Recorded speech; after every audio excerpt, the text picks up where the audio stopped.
Welcome to Brave, the podcast where we make sales not just a job but a thrilling adventure.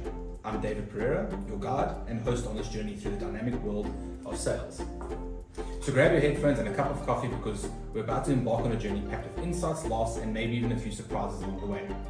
This is Brave, where sales meets excitement. How's it, guys? Welcome back to the Brave and Sales podcast. Today I want to be talking to you around, or carrying on talking to you about opening up the door to that individual or individuals that you really want to meet with. The second one that I want to talk about is email.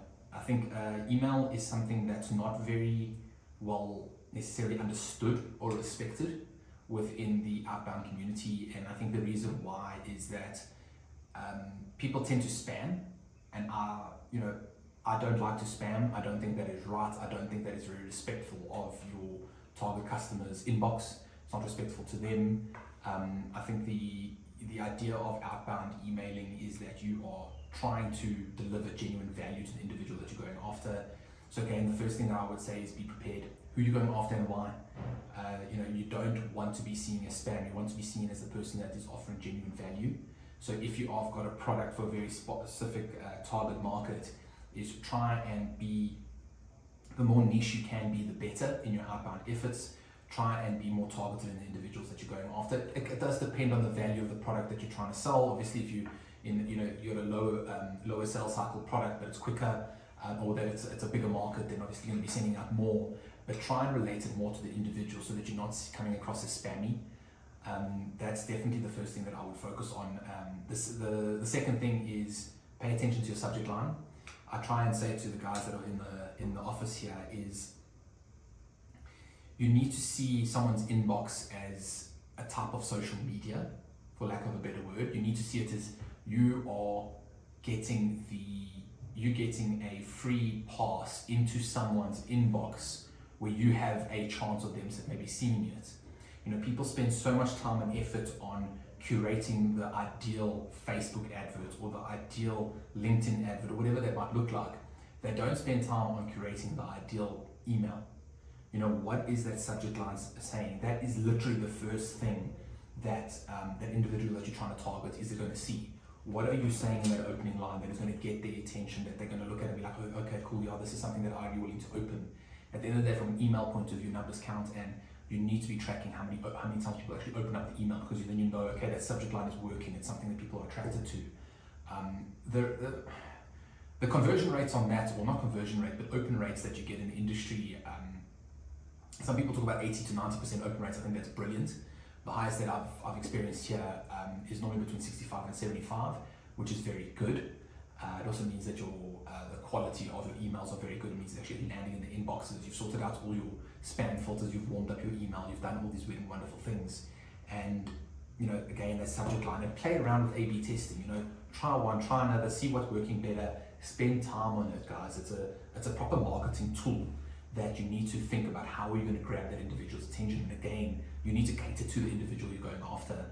A lot of the times that what I use is, especially because we specialize in selling more B2B high-end products, long sales cycles, I just be genuine with them. I say, listen, I just want to get your opinion.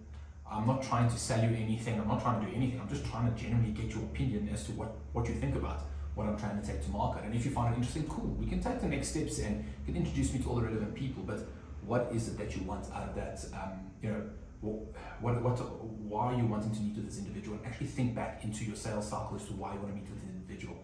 I think if you do have products that turn around a lot quicker, you can be a bit more, let's call it salesy, more to the point. But again, guys, focus on the subject line. The second thing to focus on is your pre-header. What's a pre-header? A pre-header is that line of text. If you look in your inbox, it's that line of text below the subject line. It's the first, I think it's 100 characters, maybe not that more, 60 characters below your subject line. What are you saying over there? In some outbound email software, they've got the ability to alter it and play and do A/B testing on it. But it is something that, again, you're getting that there's only so much real estate available in an inbox. And that wording that you use over here is available on someone's inbox without them clicking on your message. So again, very important. What are you saying in the opening line that's going to raise curiosity and get that person to open the email? Something to pay attention to. The third thing is obviously the email itself. Guys, short, sweet, and to the point. Make it something that is readable on the phone. Most people view their emails on the phone, especially senior execs. Some people even view it on their watch. Test it out. Don't treat this outbound email with disrespect. See what happens. If you had to read an email on your watch, what is the email going to say? What's that subject line? What's the first few lines they're going to say if it appears on your watch? And then the person will be like, okay, yeah, this is actually worth interest, and they're going to take notes, or you're just going to end up in a deleted file.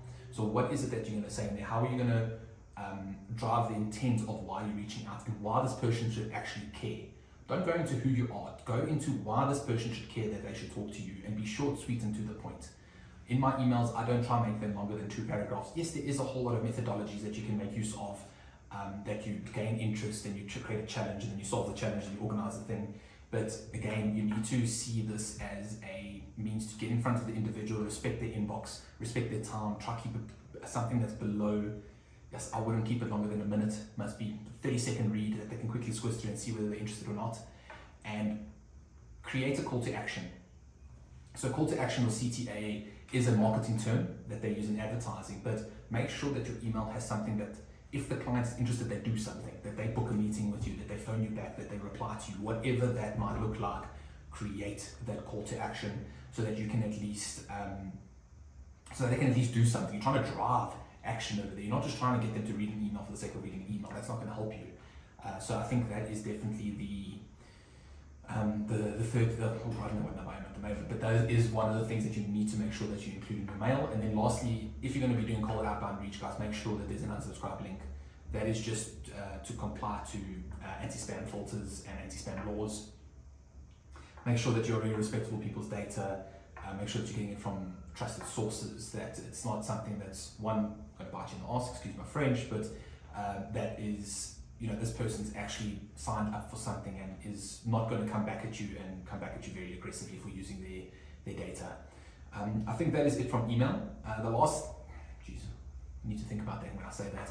The last thing that I want to say about email is keep track. Your numbers matter, guys. Metrics matter. Keep track of how many emails you're sending out, how many people are opening up the email, what's your reply rate look like, what's your open rate look like. If people are not replying, it's a problem with your body. You're clearly not, you're not saying something right in the body of your email that's not generating interest. If your open rates are very low, guys, your subject line, your pre-header line suck. Put something different in place so at least you can get those people's interest. Read the metrics and do something about it. Don't just send things for the sake of sending things. And then the last thing is act quick.